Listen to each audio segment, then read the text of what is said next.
I have been meaning to make this video for bloody ages. Well, what do you know, we're back in Kokoto. Hey lads, I'm Cera, and an aeon ago I made a video about a playthrough of Monster Hunter 1 for PS2 I was doing. I finished the playthrough a short while before and never got around to part 2, but now, like the proverbial Kaczynski, here I am to deliver another bomb to you. Here's what happened in Monster Hunter 1 after our visit to Gypsaros in the swamp.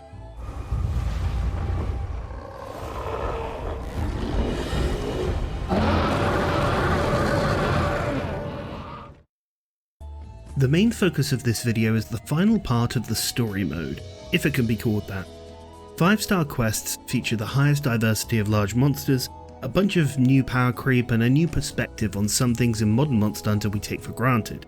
Firstly, there's the matter of the first wall to climb. Rathalos, the big bad poster boy who, I'll be honest, is a rotten bastard if you let him be.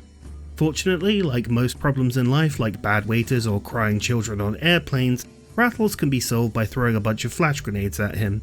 The lack of decay on flash bombs that we spoke about before, combined with the frankly lobotomized AI when you do score a hit, allow you to just poke away at the head with impunity. So that was pretty simple. Oh, yeah, a catch up if for some reason you're not familiar with how numbers work and you think you should watch part 2 before 1. I'm using the Lance. It's a stupid, dummy powerful weapon, and I've already cleared offline with everything but the guns, so if you're typing your god-awful, humorless tweet about how playing with Lance doesn't make it a real experience, then consider that I'm inside your home and immediately farting on your head. So, loss, what can we say? For a starter, they really took the whole King of the Skies malarkey to heart. A big feature of his combat loop involves this god-awful attack where he hovers a bunch. From here, he'll either do a few fireballs, which miss when close, a poison claw attack, which misses when close, come back down to waste some time, or do the literal worst attack of the world. Around the World, as it was colloquially known, was literally a claw swipe with about 15 seconds of fucking fanfare slapped onto it. Lost would go for a glide, then swoop down and, you guessed it, miss a lot. Another plus side of flash bombs, I suppose. Aside from this, the only noteworthy trick was the turn animation. Insta-charges, as we know, plagued this game like some sort of name for a widespread disease, and knowing when they were going to happen was crucial. If Rathalos did 2 fast turns, most of the time you could expect a charge at the end of it, and served as its own individual tell to get the hell out of the way. A slow meandering turn, however, meant that either a glide attack, a side bite, or fireball were coming, which were much more pleasant openings. The only other main thing to point out would be the camera in Area 9. Clearly this was an area designed for gathering and shitting about, as the camera was just simply far too close, and made a lot of the already prehistoric combat even worse. You're pretty cool, don't go to Area 9 tomorrow. With that, however, 15 or so minutes later and we will pass the flagship and onto 5-star quests. Now 5-star has a few things, the second capture quest, Iodrome, more egg quests, etc. But there's 3 broad subjects that are the main focus of this part. Firstly, we get a new zone. Welcome to the Volcano, an area that's made primarily out of mining veins, bullfango, and deadly explosives. Only one quest takes place here, which is both a good and bad thing.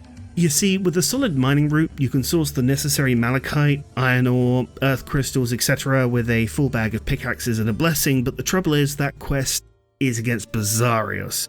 Meaning you either have to Chris Redfield your way out and punch a boulder, or take a triple cart and lose a bunch of money once you're done with your rock collecting. Money, of course, being a sacred resource in the early days, meant that there were more than a couple of times I took down the pet rock for the sake of buffing up my lance. It is interesting to see the way that already available materials were throttled with early areas, becoming much more open to the player as they progressed.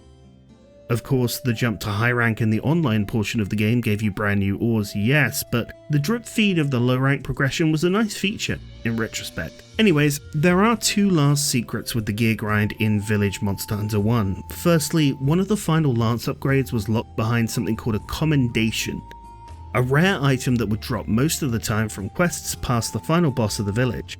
Except for one, and you'll have to forgive me for the footage since I did this offline, but it was a triple egg quest, and good god it was annoying. The main deal with egg quests is that the map would rebel against you immediately at the point you picked up the egg. From here, spawns would be added or changed, monsters would gravitate towards you and slug you in a corner, and it was all just a bit shit. The real strat was to pick up and immediately drop the egg, clear out the finite spawns where you could, and then breeze through on a predetermined route. With a couple of well done stakes and, truth be told, the speed up button for the emulator, you could get through it battered, bruised, and cursing every chicken to ever exist. And finally, the Rust Stones. Rust Stones were an incredibly rare mining drop at the summit of the volcano, and they dropped some of the best weapons in the game. As with modern Monster Hunter, you'd get your shard, you'd polish it, hope it gave you the unique weapon, but in Monster Hunter 1, you could reset after the polish without saving, take a random quest, and polish again and get a different result. Meaning that with patience, you'd always get the weapon you want by save scumming.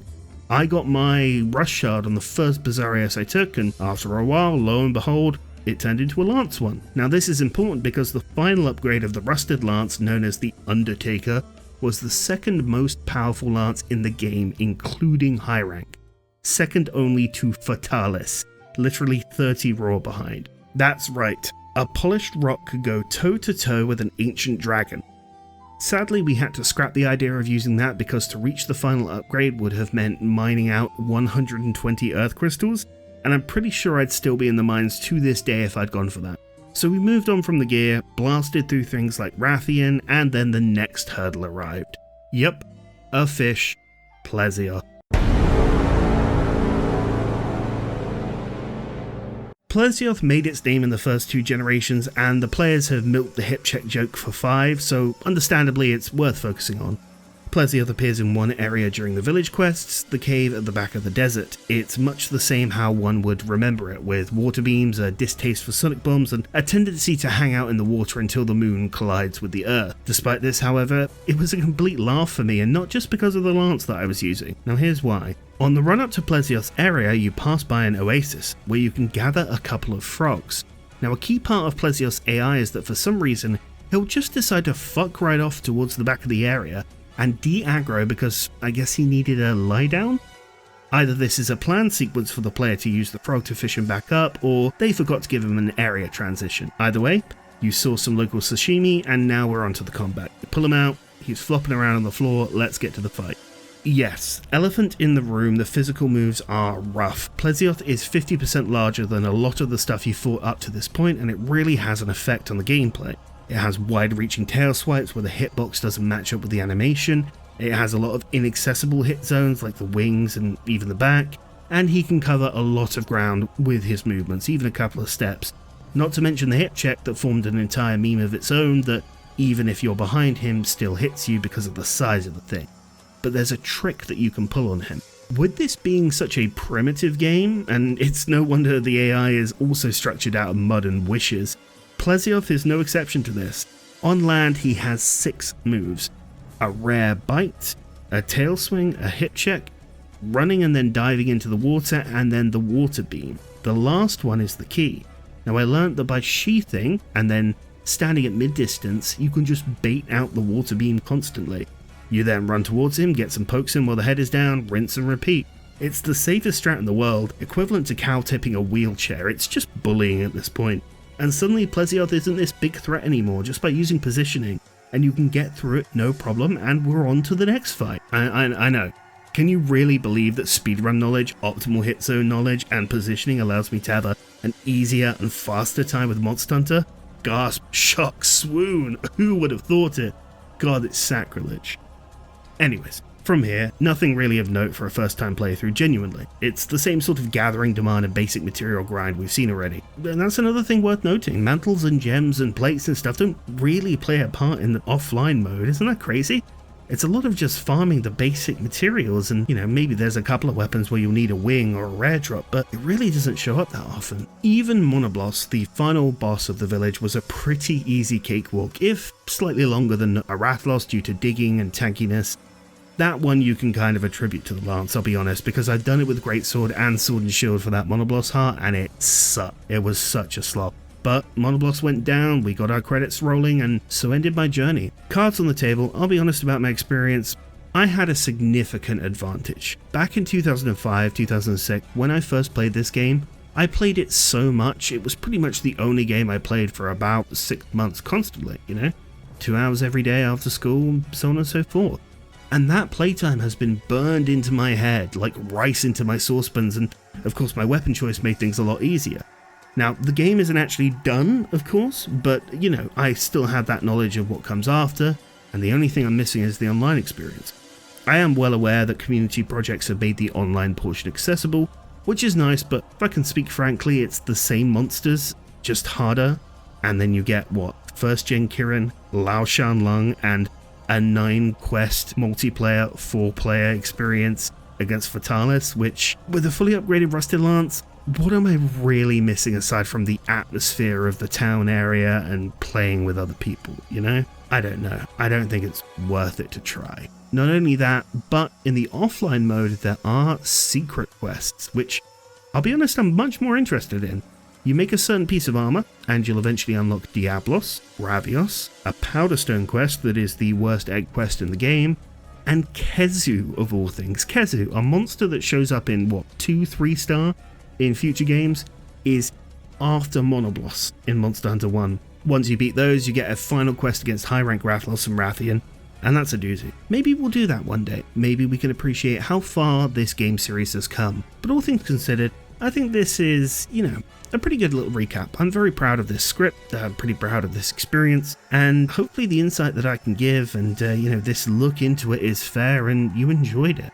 Honestly, if you're going to do it yourself, it's going to be rough if you're used to, say, late 3rd gen and early 4th gen and beyond. And I'm sure I'll get the filth on my back about these relics like last time, but regardless, I'm happy to have made this video. I'm very proud of it. I think I've given this a fair go, and hey, if you give this a try, tell me about it. Tell me what your experience was, tell me what you struggled with, or if there was any part of it that you actually enjoyed. Hopefully we can get a reasonable conversation going. Anyways, you take it easy lads, I'll see you next time.